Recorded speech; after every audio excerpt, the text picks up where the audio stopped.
আসসালামু আলাইকুম গাইস, কেমন আছেন আপনারা সবাই? আপনাদের জন্য একটা দেশি মুরগির রোস্টের রেসিপি নিয়ে আসছি। প্রথম দেখুন এখানে একটু স্বাদ মতো লবণ দিয়ে দিছি, অল্প করে 1 চামচ আদা রসুন দিয়ে আমি মাংসটা ভালো করে একটু মাইখা নেবো।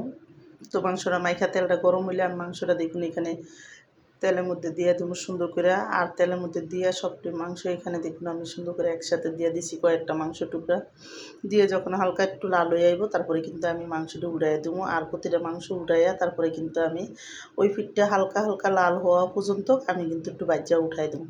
আমি মাংসের ভিতরে অন্য কোনো মশলা এখনও দিইনি, শুধু আদার লবণ দিয়ে আমি মাংসটা বাজ্যা নেবো।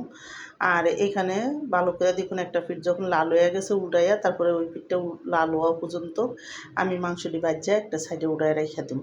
দেখুন মাংসটি বাজ্যা যে তেলটা আসলে ওই তেলটা আমি এখানে পাতিলার মধ্যে দিয়ে দিছি, দিয়ে কিন্তু এখানে আমি 5-6টা পেঁয়াজ কুচিয়ে দিয়ে দিছি। আর এই পেঁয়াজটা হালকা একটু লাল হওয়া পর্যন্ত আমি পেঁয়াজটা বাজ্যা নেবো। আর এদিকে পেঁয়াজটাও একটু হালকা লাল হইতে হইতে আমি কিন্তু এখানে কিছু মশলা দিই। এখানে 2টা তেজপাতা দিলাম, আর কয়েকটা আমি এখানে গরম মশলা, এলাচি, দারচিনি, লং সহকারে কয়েকটা দিয়ে দিব। আর ওদিকে আমি একটা ব্লেন্ডারের ভিতরে কটা পেঁয়াজ, কটা কাজু বাদাম, পিস্তা বাদাম, কিশমিশ সহকারে একসাথে কাঁচামরিচ আমি একটু ব্লেন্ডার করে নিছি। তো এদিকে দেখুন এটা যখন সুন্দর এরকম লাল হয়ে গেছে ওই পেঁয়াজ, তারপরে এখানে আমি কাঁচামরিচ, কাজু বাদাম, পিস্তা বাদাম একসাথে দিয়া 5 চামচ আদা রসুন বাটা দিয়ে দিছি, 1 চামচ গরম মশলার পাক্কি, 2 চামচ কালো আর সাদা গোলমরিচের পাক্কি, 1.5 চামচ ধনিয়ার গুঁড়া, অল্প করে জিরার গুঁড়া, আধা চামচ, অল্প একটু লাল মরিচের গুঁড়া, স্বাদ মতো লবণ দিয়ে কিন্তু সুন্দর করে মশলাটা এখন আমি কষাই নেবো। একটু পানি দিয়ে ভালো করে মশলাটা কষাই আমি কিন্তু এখানে দেখুন রোস্টের মাংসটি বাচ্ছি, এই মাংসটি সুন্দর করে এখন আমি এই মশলার সাথে ভালো করে একটু মিলাই দেবো।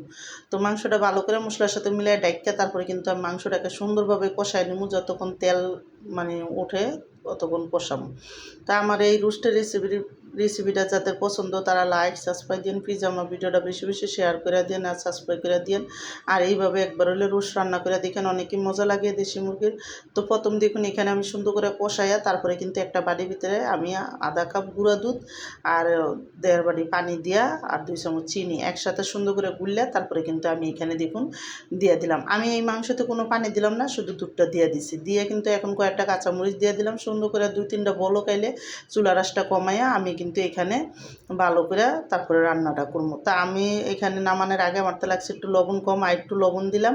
আর এখানে 2 চামচ ঘি দিয়ে দিছি, দিয়ে কিন্তু সুন্দর মতো লাড়াচাড়া দিয়ে জলটা শুকাইলে আর একটু তারপরে কিন্তু আমি মাংসটা নামাই দেবো। যখন একটু মাখা মাখা জলটা দেখুন শুকাইয়া তেলটা উঠে গেছে তখনই আমার মাংসটা রান্না শেষ। আমি এখনও উঠাই দেবো, রান্নাটা হয়ে গেছে।